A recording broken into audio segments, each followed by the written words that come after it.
can rise from ash. Jade and Lavender and Scarlet Phoenix power. Together we will rise. They tried to burn us, we glowed like a flower.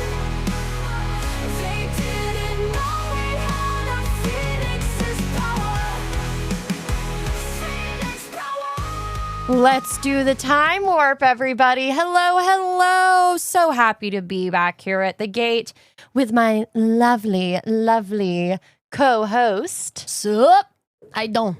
I think you guys know me well enough, but if you don't, started when I was born. my name is Lavender, and I'm here with the impeccable Jade, as always. What's going on? Fuck your life. Bing bong. I don't. What's happening in Transylvania? That's the real question. I don't know. I might be a sexy transvestite Oh, from Transylvania. I know. I think that's it's almost. We'll be releasing this on Halloween night. Yes, we will. So let's be real. We would be remiss yeah. if we weren't sexy Transylvanians. Sexy transvestite. Transvestite Transylvanians. I Tim mean- Curry would be so proud of us. I have done crossplay. I have done, couple of my original characters were men. Like, I have done that. I had... You're going to laugh at this one. I will not laugh at So you. one When of have I ever laughed at you? One of my original characters on TikTok from years ago was from a storyline that we were doing. And it was actually me and Tasha who helped create this storyline. And one of my characters was Hamish, the Earl of Sandwich. I love him. And the reason why I named him that is because everybody called him Ham. Ham. Yeah, but he was a dick. Okay, but like, I feel like guys that have those types of names always end up being dicks, but they're also lovable because you want to love them. He was the epitome of fuckboy. Because everybody sits there and goes, look, he's a little ham sandwich. He's just a little guy. That is literally what people would say about him. And I was just like, nah, he's just your everyday average medieval fuckboy. And it's like, no matter what you do, they won't believe you. No. I mean, fuck, Frank built an entire man. What? And they were surprised that he was going around fucking everybody in the castle. What did he say? You know, like you can only throw up your warning colors at every point and turn. If you until someone haven't believes figured you. out by now that this episode is going to be dedicated to the incomparable Rocky Horror Picture Show, then you've been living under a rock for the last 50 fucking years. Really? I thought we were talking about Clue. I mean, we could have been talking We about could have been Clue. talking about Clue. Another Tim Curry classic. Yeah. And honest to God, if you guys haven't watched the Tim Curry documentary that is up right now, I believe it's on Netflix. It is. It's on my list, y'all. Like, it is a number one. And the reason I haven't watched it yet is I know it's going to make me sob. Yeah. Like, I'm going to sit there and cry because, well, we both love Tim Curry. We think he's an absolute legend, but just like And I've gotten the pleasure to meet him twice. sweet, sweet human being. Yep. So I know that I'm going to sob my eyes out, similar to what I did during the Michael J. Fox documentary. I didn't watch that one. Oh, it was so good. Yeah. That came out on Apple TV. So I'm That's like, probably why I don't have Apple TV. valid. So that's why I'm like, I need to I'm in a place, y'all. I need to just make sure that I'm in the way that I can cry endlessly and ceaselessly and let all my emotions out. Yeah. Without feeling emotionally constipated for the next 3 days afterwards. Valid. Valid. So there is a documentary on Netflix right now with Tim Curry, and that is actually talking about his career and his struggle that he had with the two massive strokes that he has suffered in his lifetime. Yeah. One that took away his ability to walk, and the other that literally almost took away his ability to speak and almost killed him. Yeah. So he talks about in the documentary, from what I believe, because I also have not seen it. He talks about his struggle to learn how to do simple things again, like talk and eat and shit like that, as well as, his career. Yeah. I mean, we're talking about a man that, like, the Rocky Horror Picture Show itself came out in 1975. Yeah. And it was a independent musical comedy horror. Yeah. And it's turning 50, y'all. It did. Exactly. It's turning 50. It is 50. It's on the rise. 50 is the new 40, as 40 is the new 30. Yes, it is. As a 40-year-old, I can confirm. And it's actually like so exciting to see how much it's populated the zeitgeist over the last 50 years. Well, I mean, okay, so the film itself, we're just gonna jump right into it. Yeah. Because like I have not seen the movie in a while. valid. I loved that movie though growing up. Like loved that movie growing up. Like there was 3 things in my house that would always get me ready for Halloween growing up. And it was Michael Myers Halloween. Okay? So we're like this is how it would go. I would watch It with Tim Curry. The Oh, original, yeah. the original. Okay, I would watch It, the original one with Tim Curry. Then I would watch Michael Myers kill everybody in Halloween. Then I would watch the Rocky Horror Picture Show.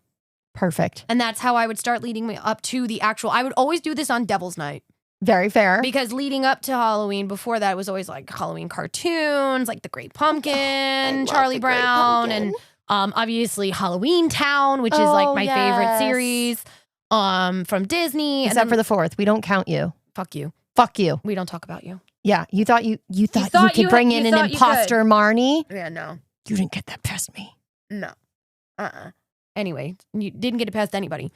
So like Halloween Town and obviously like the Disney movies, Yeah. like Ichabod Crane, like Oh, Sleepy Hollow. Yeah, like all that stuff. Like what did you do to get ready for Halloween? Because since this is our Halloween episode, Yeah. and we are paying homage to one of the greatest films and musicals Exactly. of all time, I want to know what you do for Halloween. So I think there's just so much I do for Halloween, just in general, because it's like my favorite time of year. Yes. I love the weather. I love Yes. how it is outside. Like everything about it It's the puts me in first like a time in great years, mood. First time in years we're getting actual Halloween weather I and not know. summer Halloween. And it's so freaking nice. Like I'm loving literally, it. I was in actually in Sleepy Hollow the last weekend, and it was so nice. Like it felt like fall. And we actually went to Washington Irving's house Yes. and we saw them perform Sleepy Hollow live. And now I'm spoiled, and now I kind of want to do that to kick off every single Halloween. That's valid. But I'll say, like, for me, it was a lot of the watching the movies. I still do it. Like, every single night, I watch either a Halloween movie or a Halloween TV show to, like, kick off the season because it gets me in the mood. It gets me excited. I have my Halloween decorations up literally by September 1st. I just put mine up today. Don't judge me. It's okay, though. Like, I don't have an outdoors or anything. So I it's do. only inside. And also, like, a lot of my stuff, because, like, we were having the issues, like, with the flooding and everything in the basement. A lot Yeah. of my Halloween stuff got buried. Oh, no. A lot of my Halloween stuff either got buried or broken or ruined. So what I have out there is literally what I have left. No. I know. It's sucks. okay. We'll go on a home goods run. Eventually, what I plan on doing is I am going to re-outfit my home and my Halloween stuff. I just didn't do it this year. Did not get the chance because everything else that's been going on. Fair. So, like, and I love your Halloween decorations in your apartment. Thank you. Because I remember every year how you do it and you make sure that everything is like so matched and like on point. Like, I get very excited about it. There are even more bats this year, babe. There's even more bats. There are bats everywhere. I love Halloween. It's freaking bats. There are spider webs everywhere this year. I have a new Jack Skellington who's been hanging out right next to my TV with a matching zero with a glow-in-the-dark nose. It's freaking bats. I love Halloween. And it's just like, I love doing it. And I'm not even going to lie. I like putting up my Christmas stuff just as much. I know you do. And what I like is a lot of my stuff is Nightmare Before Christmas. So it doubles as like Halloween and Christmas. Yeah. So I keep a lot of it out all year round. Honestly, I was debating on taking out my inflatable Jack, Do it. but he's in his Christmas outfit. Okay. So I get you. he's not coming out until after Thanksgiving. I think that's a good idea. Like, hold them hostage a little. I'm holding them hostage a little because like I do have an inflatable Jack that I love putting up every year for Christmas. And I finally started to figure out a better way on how to get my Christmas lights out and about because unfortunately the way things are set up with my stuff right now, I don't have an outside power source. Okay. So everything needs to be fed through The house. the house and that leaves It just makes me uncomfortable. Valid. It would make me uncomfortable too. I would be very nervous. It makes me very uncomfortable because I don't want things coming into my house. Yeah. Yeah. Me neither. Yeah. So No creepy crawlies for me. no, it's winter. Yeah. So I don't really have to deal with that. Thank God. But also, I don't want people coming into my house either. Going anywhere near me. Exactly. So it's kind of hard to set up a lot of my things because, like, right now, like I have the simplest shit set up right now. I have lights, I have some streamers, I have a big ass pumpkin, some ghosties, and that's it. I love the little big ass pumpkin. I have enough space in front of my house to be able to do more, and I can't because I don't have any decorations. I mean, that is so valid. It was actually really funny, and I feel like it feeds into this. When I went to Salem, I kept going, oh, that'd be a great house for Halloween decoration. This, that. I love being here because it's just like Halloween. And my brother started laughing, and he goes, Kayla, like, you know, like you can't just have one place you live in the fall. And his girlfriend, she's like my new best friend, Megan. She goes, Terrence, don't you understand? Kayla is a Halloween house person. She needs her regular home, and then she has her Halloween house. I'm at half mast. Where it's just Halloween, and she lives there during Halloween.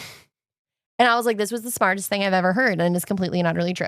I want to be near the fall leaves, but then I don't want to stay there for the wintertime. In all honesty, also, I could see you having a Christmas house too. Yeah, a little bit. Little bit. Unfortunately, I could see you doing that. I do. I'm sorry. No, it's true. Like, because look, I also love Christmas, and I feel like as I became an adult, I loved Christmas more. Yeah. And just as much as Halloween. And yeah.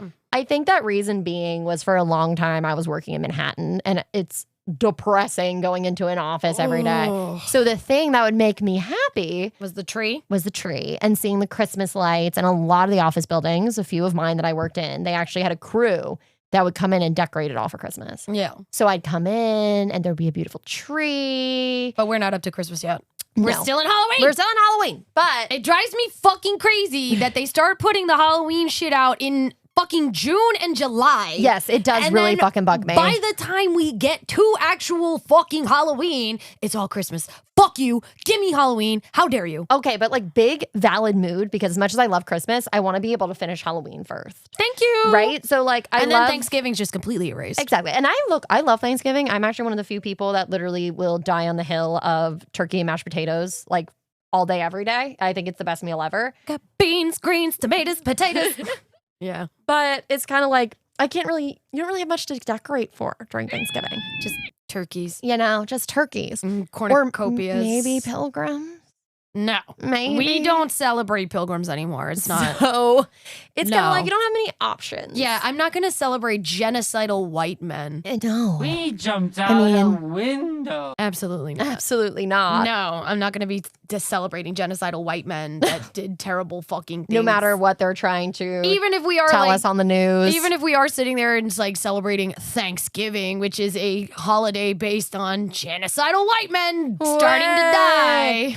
And then, you know, the lore goes that the local Native Americans came and saved our butts and whatever. But here's the thing. My ancestors didn't come. They weren't here. So, no, I'm not that kind of white person. Good. Mine didn't come for a while. Mine were not here, and mine came from Ireland. So Same. Mine came from Ireland, and it wasn't until the potato famine that they showed up anywhere near the United States. Yes, and also no, because some of my earlier ancestors came during the Civil War. Yeah, like mine. There were a couple of distant cousins that came over. Oh, like mine, they really didn't even touch going to the U.S. until the potato famine. No, same. So it was kind of like, we at least missed out on that one. Yeah, no. Because like I do the genealogy, and we're Yeah. going off on a tangent here, but this is fine. I do the genealogy for my family, and I also did the DNA stuff and stuff so that I can find the rest of my people. And I got, because of the DNA, I actually managed to find some cousins that live in England and Ireland and stuff like that. And they were telling me that the branch of my family that came here is part of what the Irish are actually trying to reclaim, known as the Black 47 Okay. or Black 87. Black 87, because they lost us. And then our people were dying. So whole clans, ancient clans like my own, who literally go back to thousands of years. We are actually one of the original clans of Ireland, my people. That's so cool. I know. We can trace our DNA, and this is proven. We can trace our DNA back all the way to the very first king of Ireland. That's awesome. I'm descended from royalty, baby. Fuck yeah, you are. Yes, I am. But anyways, so we were literal pieces of this country, literal pieces of this island. And when the branches that escaped the famine came here, they lost us. And we lost our roots. So thanks to the DNA and ancestry.com and all those fucking websites, we've been able to reconnect. And I'm actually a standard bearer now for my clan. That's so cool. Yeah, because I'm one of the more active ones here in the northeast of America. So I am a standard bearer for the my family's clan. And let's not get this twisted, not that clan. Okay? We'd like to make it very, very clear. Very we're talking clear. I am Irish clans. I am literally a standard bearer for Clan MacAndigan, okay, of Irish, okay? I am of the Tipperary sect of this people. That is where my bloodline hails from, and that is what I represent while I'm here. And what's cool about it is Ireland is actually the reason why we have Halloween at all. Exactly. So it all comes back, everybody. It all comes back full circle. You done goof. It all comes back full circle. Because if you guys have been listening to our show for a while, because we have been doing this for many, many years now, I have done every year for the last 6 or 7 years that I've been doing this podcast, I do a Halloween episode. I know, you've done quite a few. I have. And every single year I talk about something different that pertains to Halloween. Originally, I think I've spoken about where Halloween originated from. I've spoken about how certain traditions have started. I've talked about, and that was with Scarlett. Yes. I've talked about ancient legends of Halloween. I've talked about horror movies that like are based in Halloween legends. So like Halloween is my holiday. Oh, 100%. 100% is my holiday. And that's why the Rocky Horror Picture Show is so important to me. Because on multiple levels, like theater kid. Oh, yeah. Tell me about it. Like, I think that's what was so funny about us, like talking about like things we do prepping for Halloween. And one of the things we said was Halloween specials. Yep. And you were going to laugh your ass off at me Always. for this. So I was a big theater kid and I was very into a little show that we've now realized is very problematic, but I still enjoy it. Glee. And for their Halloween special episode, they did the Rocky Horror Picture Show. And at this point, I was like 13. I had never heard of the Rocky Horror Picture Show before, but I absolutely loved the music when they did it on Glee. No. And I asked my parents, I was like, can I watch it? And they were like, look, if it's ever on TV, like if you can find it and you record it on the DVR, you can watch it. Like, we don't care. So that is actually that was my first introduction to Rocky Horror Picture Show, was I loved the music on Glee. And I went searching through all the channels on the old school channel guide to find when they were playing the Rocky Horror Picture Show on television. And it was like at 11:30 p.m. on like AMC or something. Nice. And I was able to record it. And I actually watched it the next day. Nice. And I was absolutely obsessed. Like the costumes, the makeup, the performance. Like I loved everything about it. And quickly, obviously, the original cast surpassed the little teeny bopper stuff I was listening to on Glee. Oh, yeah. And it turned into like a lifelong obsession. Like I ended up in a lot of shadowcasts. I was going to say, you've been to the actual show and the shadowcast. I've been to the shadowcast. I was in a shadowcast in Hicksville for quite some time. Because my cousin used to go to Holy Trinity High School. So I used to be like a fill-in. So I used to fill in for a lot of the characters. I've always wanted to get back to doing it. It's just like, I'll say it right now. If they had a more local one in Queens, I would. Because you have to kind of, at least right now, they're mainly based in Manhattan. And I've looked into and I don't even think they do it anymore. They do. And I've looked into joining, but like, here's the thing. And anyone who's done Shadowcast knows, like, it's constant rehearsal. It's not like you're getting paid to do it. It's for fun. And I love that. But you become a working adult. And if you don't work in Manhattan, it can get hard to get there, like 4 to 5 times a week to go to rehearsal. You been, Loca? So I keep hoping they'll open something like in Queens that I like in Kew Gardens or in Regal Park, just somewhere that it's easy for me to go to. Maybe the Feinics Gate can start hosting I think we should. its own Shadowcast Because- with all the local theater Exactly.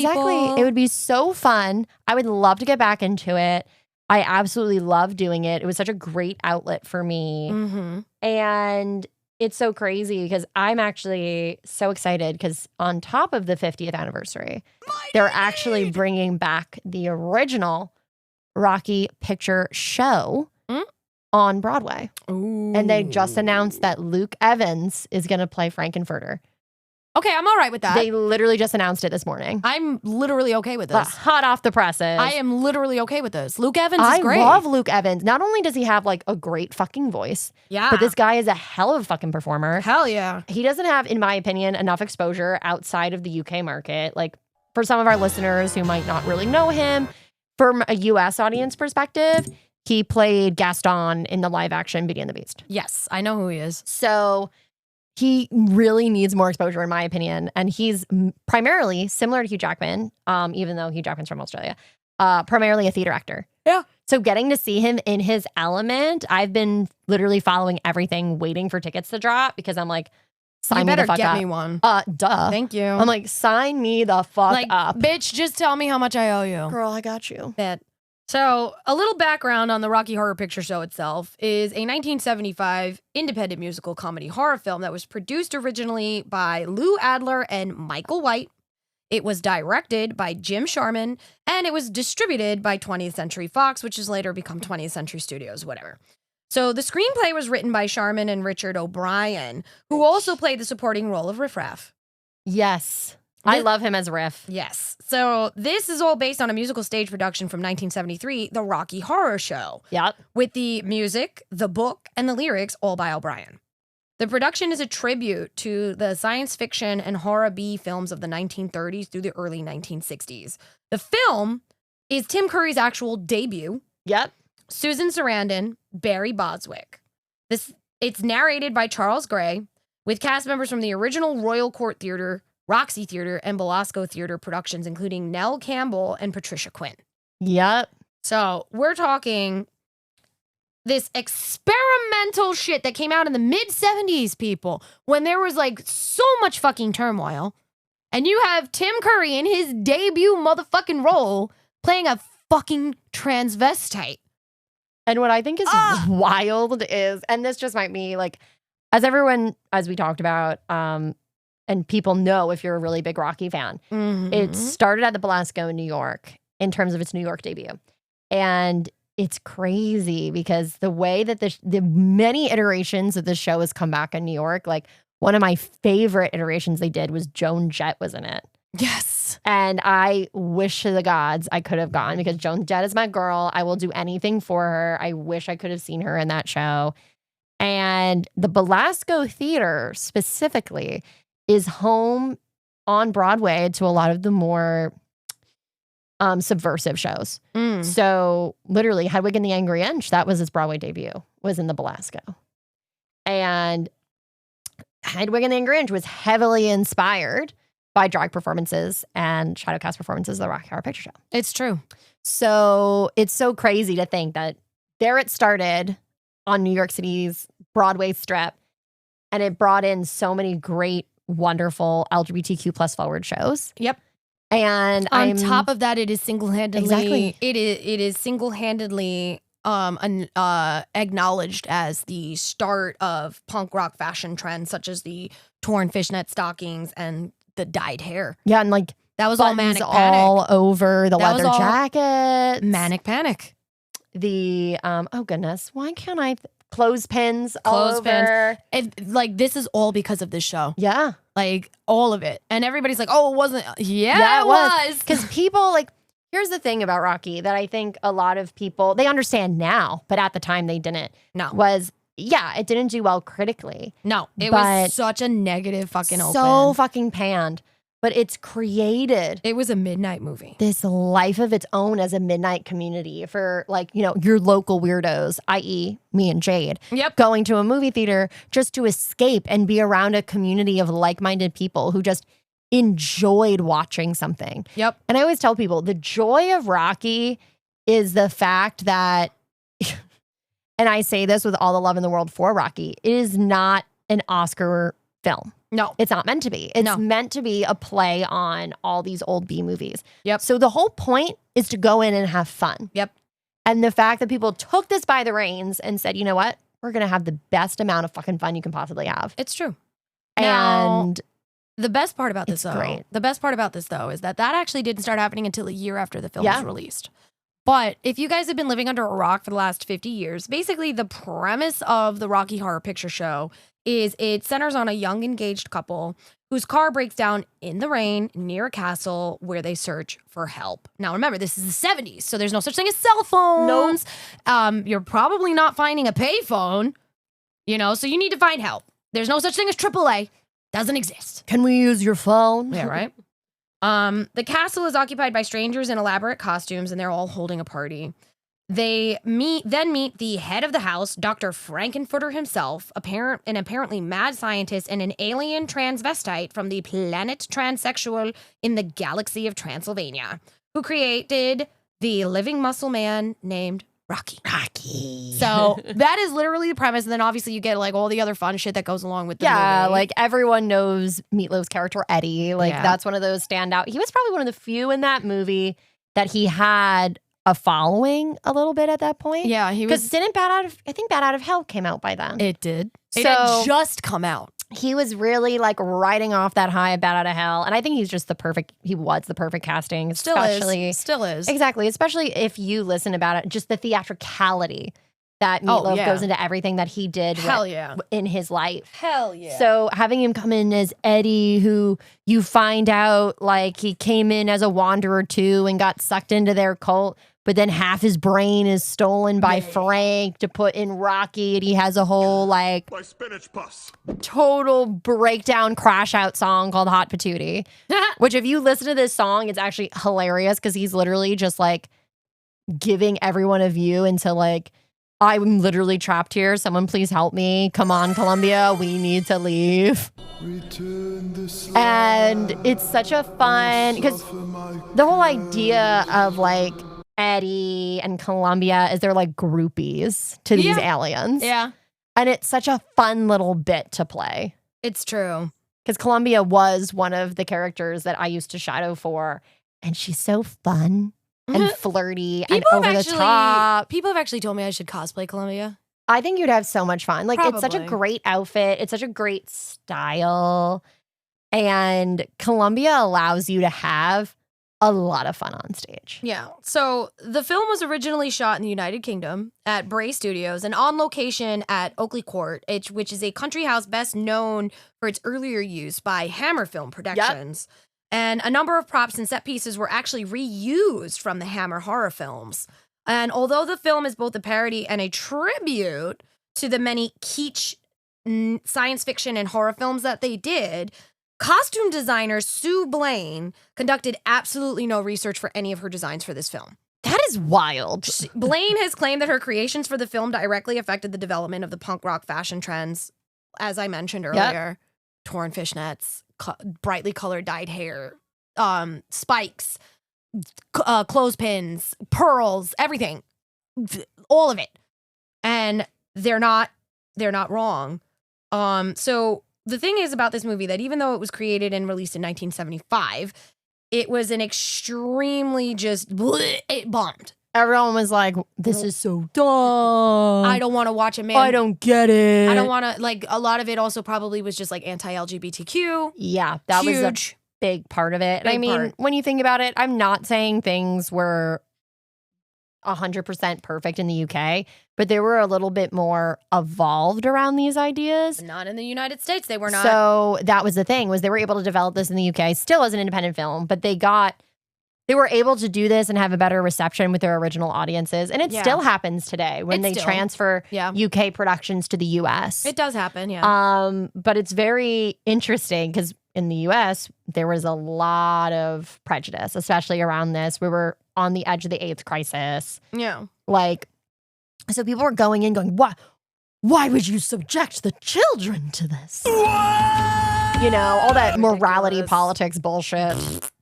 But like, so even though this was an extremely like bad, it bombed in theaters, it actually became a popular midnight showing. Yep. And this is how what we were talking about earlier with shadow casting actually started.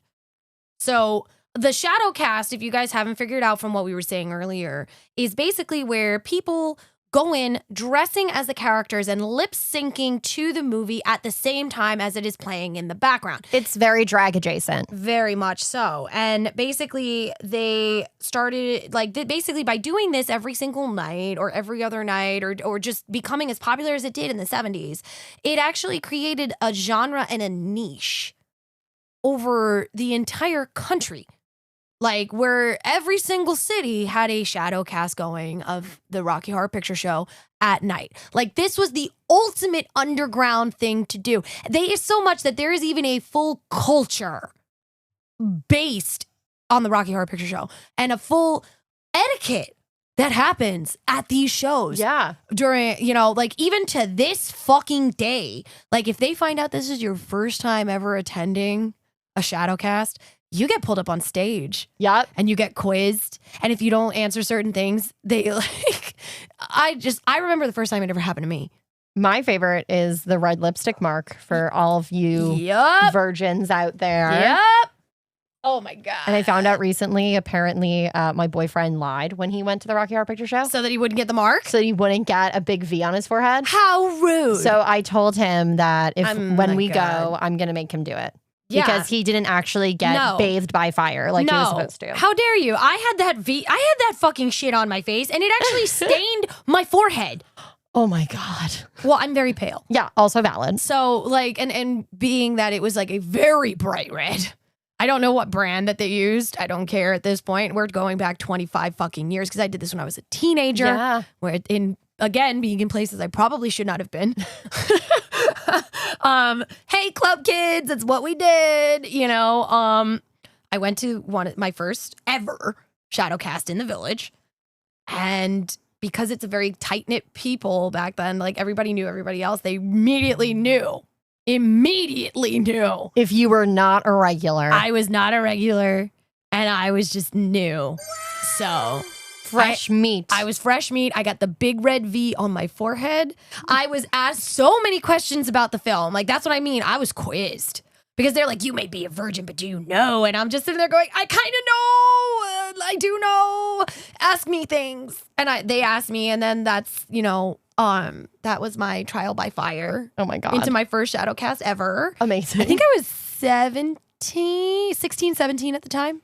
That's a good age. I can quote Stevie Nicks and say that I was on the edge of 17. For real. For real, I was. And it was the thing about also when I went was it was right after 9/11. Yeah. Because, you know, 9/11 happened when I was 16. Yep. And so since I was in the edge of 17, I went during the fall winter of that year. This was like right around 9/11, and so like the city was still like very much in shock and just not really doing things. And Yeah. I needed something to get my head out of where I was, you know, what I was Fair. dealing with and what I'd been doing for weeks, being on that pile and seeing all the things that I saw the day of. So my friend said to me, why don't you go see Rocky Horror? You love that movie. Go to one of the showings. It's pretty fun. And I'm like, is it safe? Are they doing it? Like, because I didn't know what they were doing back then. Like, if the city was still shut down in certain places and shit like that. Because this is the village, and the village is not very far from Ground Zero. No, it's not. So I'm like, okay. And I went and I found a place that was doing it, not in defiance, but also to bring a little bit of happiness back to A little the city. levity back to the community. So I got to see it. And that's how, you know, I got my big red virgin mark. I got my quiz. I sung a little bit. That's why I say Columbia is like special to me, because I played Columbia's part. Oh, that's in so there. They pulled me up and made me do fun. Columbia's part in the Shadowcast. That's really fun. And so that's why Rocky Horror is so special to me in a lot of ways, because it helped me take my mind off of the horror, the literal horror that I was seeing every day.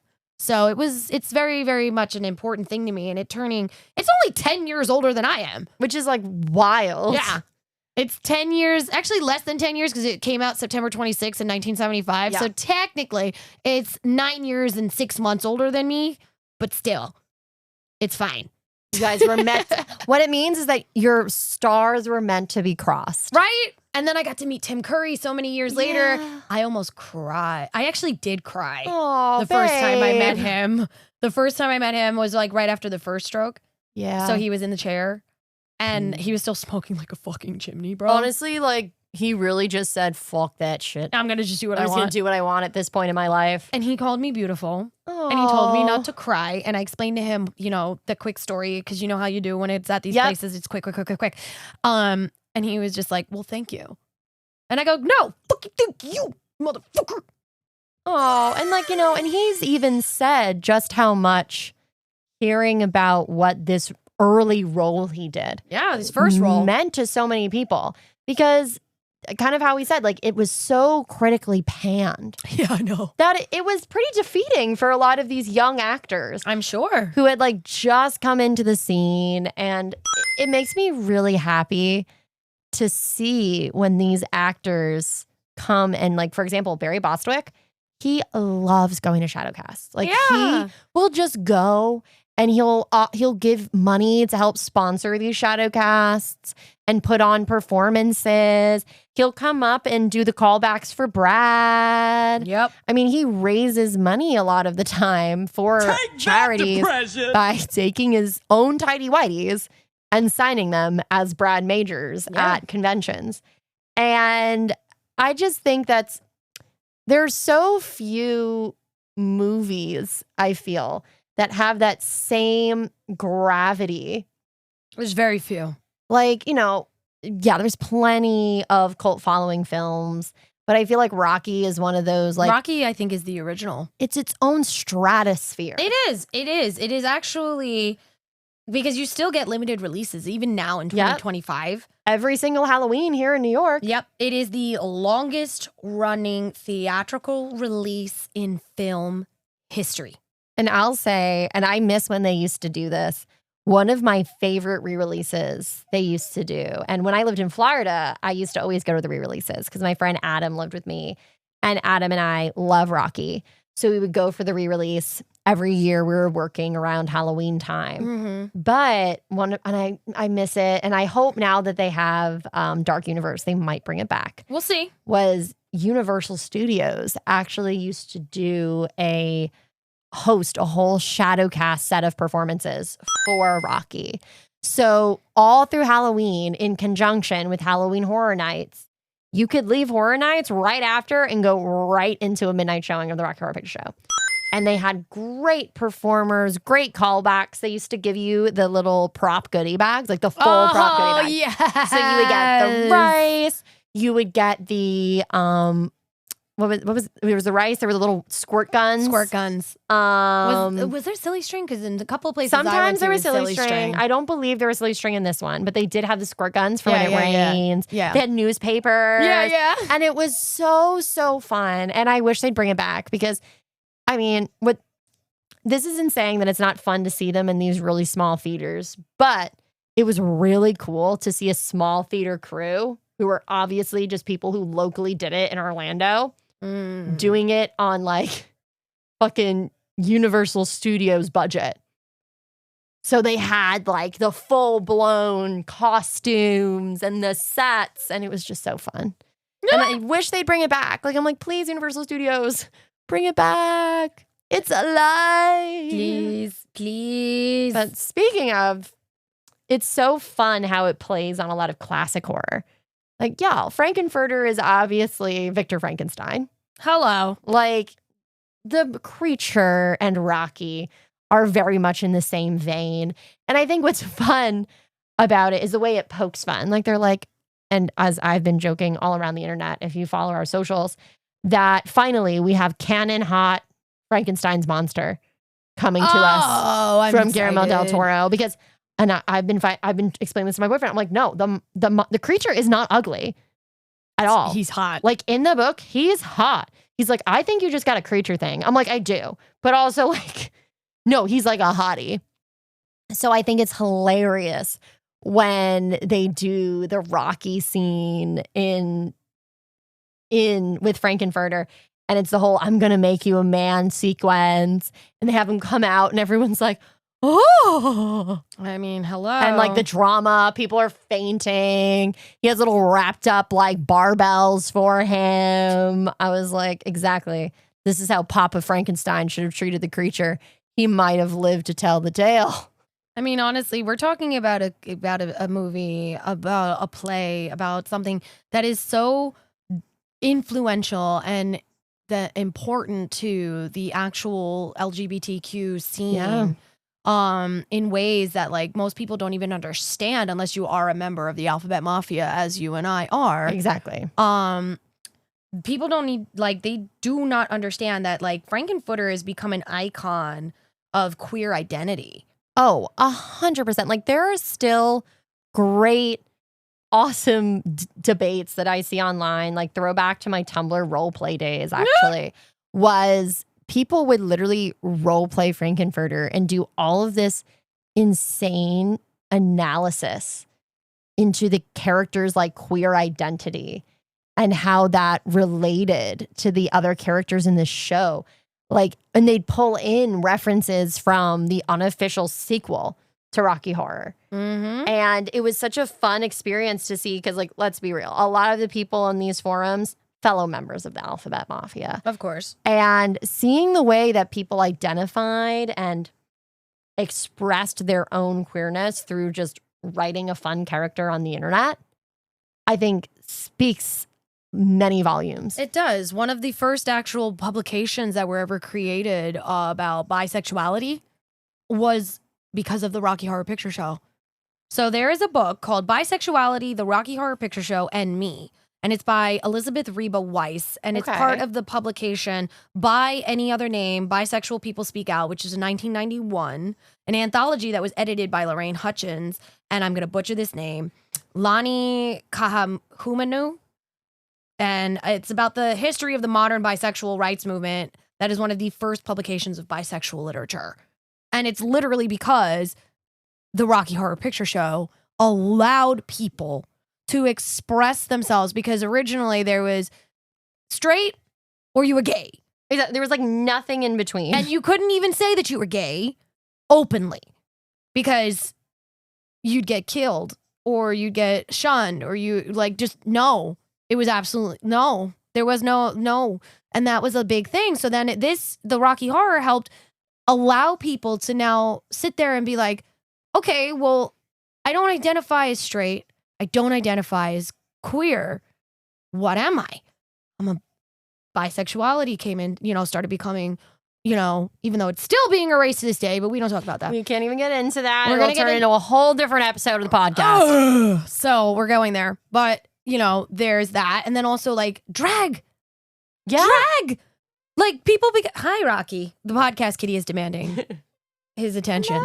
No. But like drag became a thing because of Frankenfurter. Transvestites became more well known because of Frankenfurter.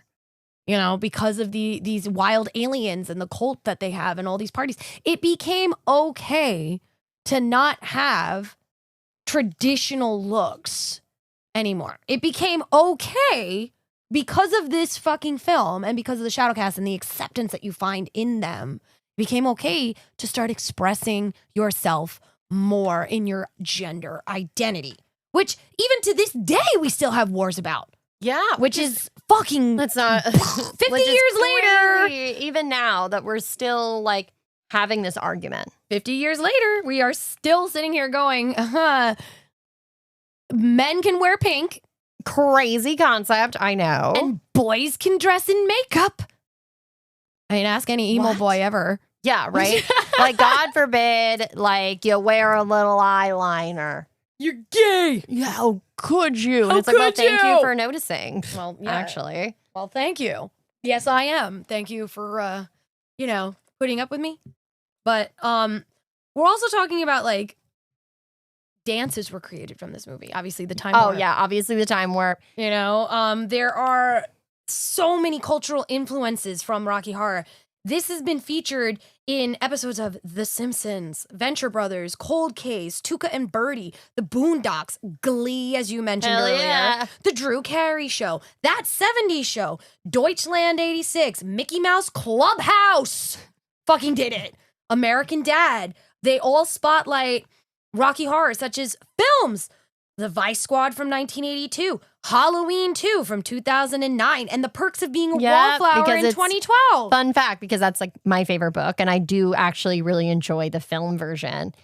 One of the main threads of Charlie's life is one of the things that brings him into Community Is the Rocky Horror Picture Show. because he ends up being like his friends do it, but also he ends up becoming a sub for Rocky. Yeah. And they let him come in and sub for characters for the show, and it becomes his little safe haven. And they use it as a safe place for one of the closeted gay characters in the book. Yep. Who is in a secret relationship with one of Charlie's best friends. And it's like, that's their safe place. That's the one place where Patrick can go up to Brad and like grind up on him as part of the show. If you have not read Perks of Being a Wallflower, you should. You should. It is one of my favorite novels of all time. It's a banned book now. It's been a banned book for a long time. And it's still my favorite. It is one of my all-time favorites. Like, and personally for me, love the movie. They did a great job showing the shadow cast in the movie and like representing it very well. Yeah. But yeah, Dude, I love that book. They even have like a call to Rocky Horror in the 1980 film Fame, where they have people doing the lines in the time warp, and it's like, it's so influential. Frankenfooter appears in One Piece, the anime. He's in One Piece? Yeah, as Emporio Ivankov, a transvestite character from One Piece. That is literally Dr. Frankenfurter. That is amazing, and I love this. Rocky Horror is a major influence in House of a Thousand Corpses. Yep, for sure.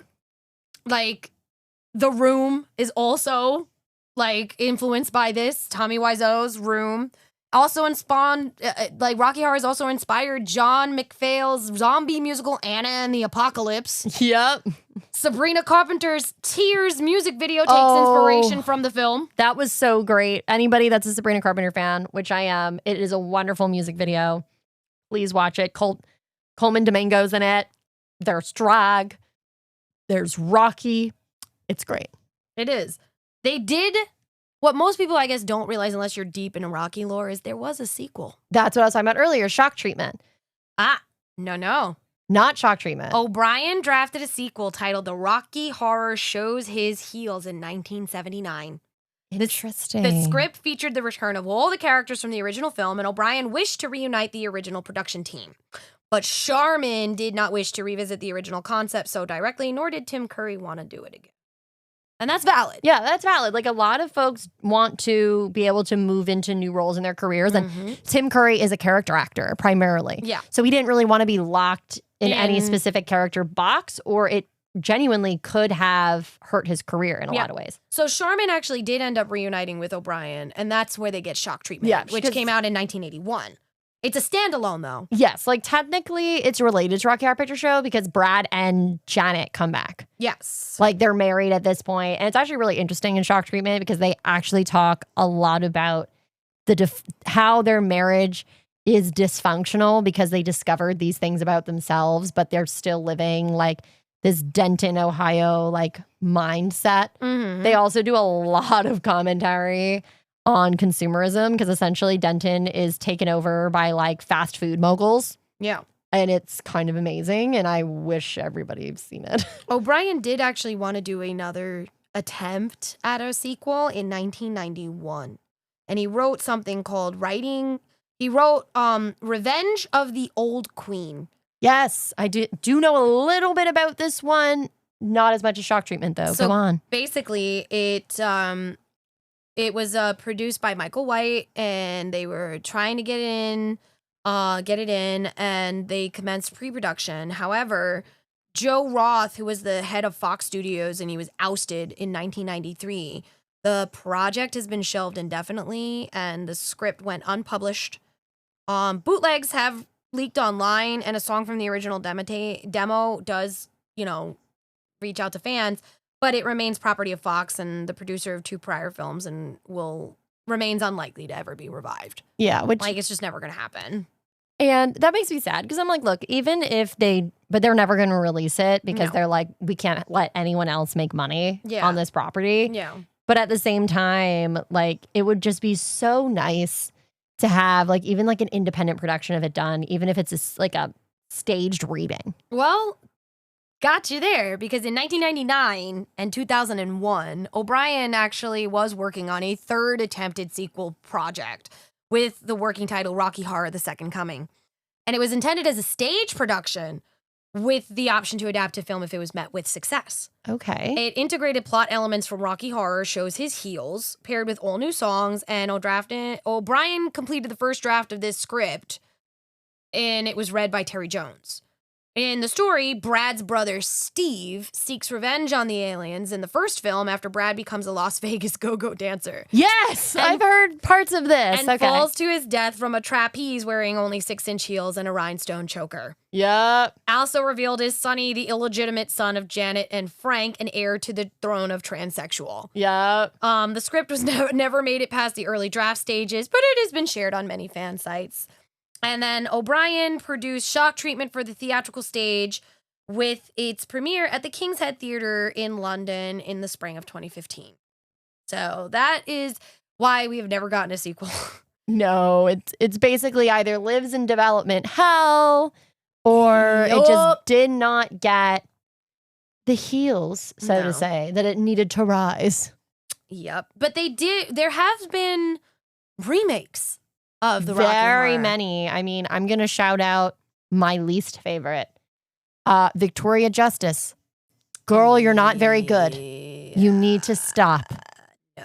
I mean, you seem like a perfectly nice human being, but Janet was not the role for you. No. And that's okay. Not all of us can be all things. No. But I will say this for that production. Ryan McCartan, perfect Brad. Okay. He was wonderful as Brad. Like, I personally had a lot of issues with that production.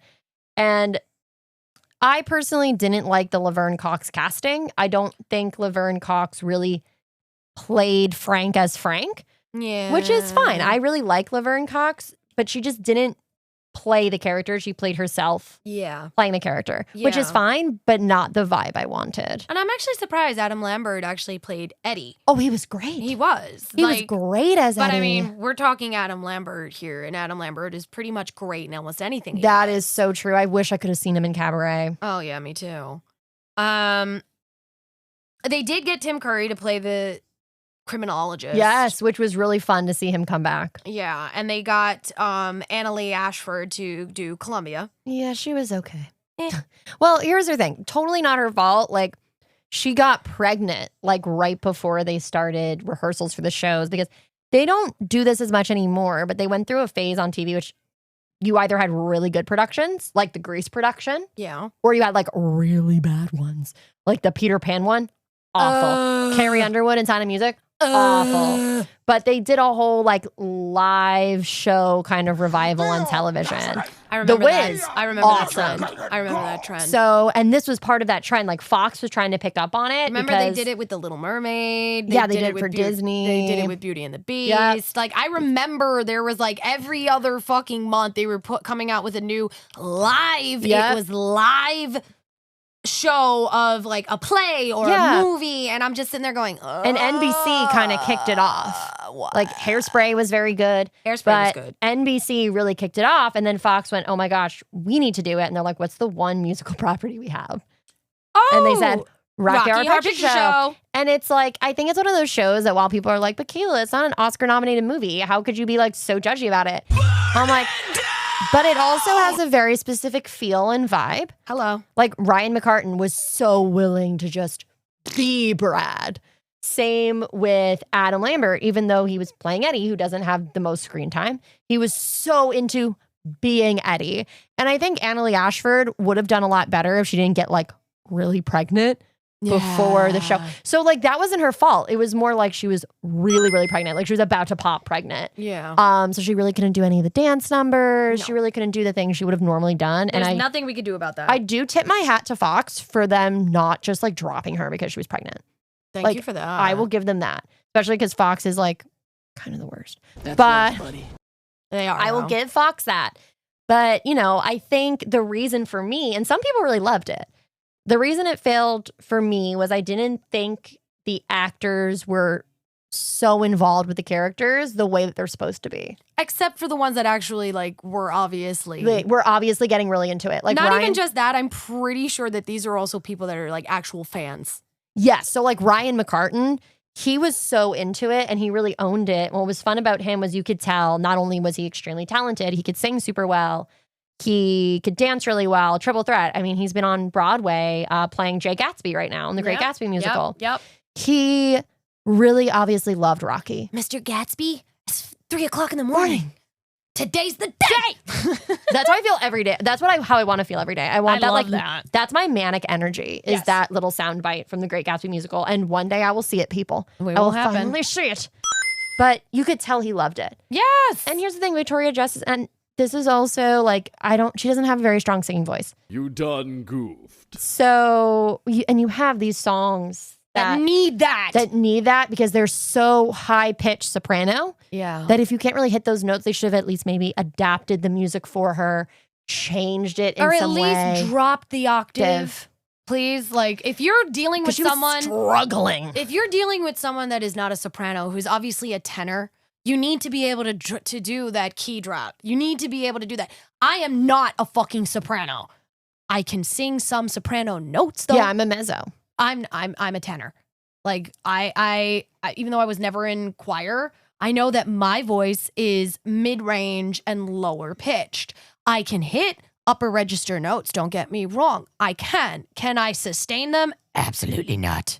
Fair. Like as a mezzo, I run into the same areas. Like I could hit a high C at my peak when I was practicing every single day. I could hit and doing community theater every single day. I could hit a high C. I can't anymore, but also I could hit a high C, but I couldn't hit it for like the extension of say like a belting soprano like Idina Menzel. Right. No. Which is funny considering like at my peak when I was actually, remember I was supposed to play Maureen on Broadway. I could. I can't anymore. Valid. And your voice changes over time too. I'm pretty sure my voice has actually gotten a little bit huskier over time. But I can still sing. And you've heard me. Oh, hell yeah, you can, girl. So for me, it would be a dream if I ever got a chance to like actually do the Rocky Horror Picture Show the way that they used to. And actually let people hear my voice. Like I did actually a cabaret in college. It was probably one of my favorite things I got to do. And I actually sang Touch Me from Rocky Horror Picture Show. I could see you doing that. So it was such a great, like even though it was part of like a little cabaret production, because it was part of a cabaret, it was like a cabaret for charity that we used to do at our college. I could kind of direct it any way I wanted it to. So of course I did it very Rocky heavy. I actually ended up casting like a Columbia and Magenta to like be on stage with me, which was very, very fun. I love that for you. There were nights where I would play Columbia so that like one of the other girls could also do the Janet part. Because there weren't a lot of numbers in this cabaret, and sharing is caring sometimes, people. It's true. So that's why we're sharing all this wonderful information about one of our favorite things that we've been obsessed with for the longer than we've been alive. Exactly. Like I'm pretty sure my mom mentioned that she actually saw Rocky Horror in theaters. What's crazy is like I don't remember, like it was weird to my family that I was so into it because like because they couldn't tell you were queer. Oh my God. No! Whoa! Surprise, bitch. It was like when my dad listened to the Shrek episode and he was like, "What? Oh." Well, he knew, but he was also like, I didn't realize you thought Shrek was so gay. What did he say? And apparently it became a dining room conversation and people were trying to figure out how gay Shrek really was. It was very funny. Shrek is very gay. Shrek is very gay. Shrek is life. Shrek is love. Shrek is very gay.